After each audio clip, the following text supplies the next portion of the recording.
So, have you ever thought about setting up a registered education savings plan, an Mm-hmm. RESP for your kids? Actually, I've considered it, but I'm not quite sure how they work. Right. Can you break it down for me? Absolutely.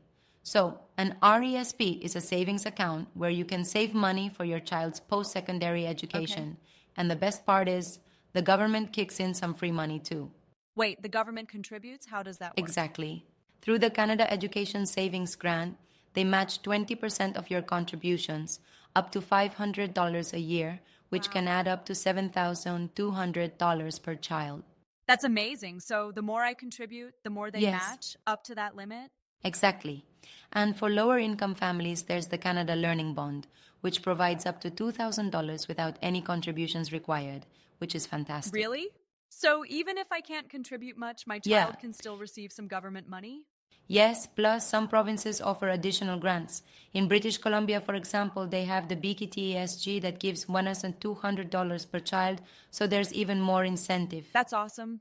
That's incredible. So how do I actually open an RESP? Is it complicated? Not at all. You just choose a bank or financial institution, provide your child's social insurance number, Got it. and start contributing whenever you can.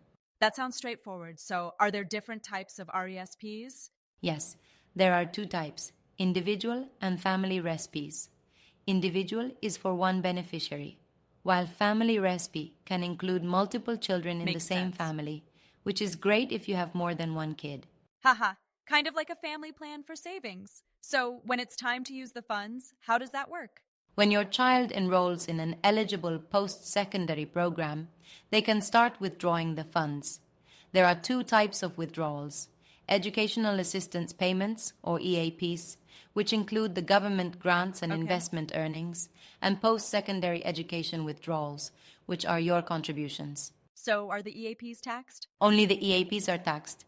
But since they're taxed in your child's hands and students usually have low income, the taxes are minimal.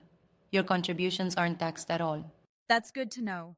But what if my child decides not to go to school? In that case, you have a few options.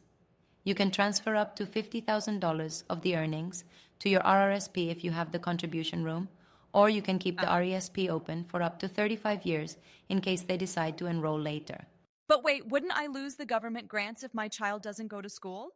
Yes, unfortunately, any government grants like the CSG or CLB would have to be repaid to the government since they're I meant see. specifically for education. That seems a bit unfair, doesn't it? I mean, I've saved all this money. I get what you're saying, but the good news is your own contributions and the investment earnings can still Right. benefit you. And you can even transfer the RESP to another child if you have a family RESP. That's reassuring. So the money isn't wasted. Exactly. And when it comes time to withdraw, it's smart to take out the grant money and earnings first to avoid losing any government contributions and plan Makes sense. withdrawals to minimize your child's taxable income. That's some great advice. So, starting early really does make a big difference? Absolutely. The sooner you start, the more you can maximize those government grants and take advantage of compound growth, Right. which can significantly boost your savings over time. I'm convinced. I'm going to look into opening an RESP right away. That's fantastic. Investing in your child's education is one of the best decisions you can make, and the government incentives Definitely. make it even better. Thanks so much for explaining all this. I feel much more confident now. Happy to help. If you have any more questions, just let me know.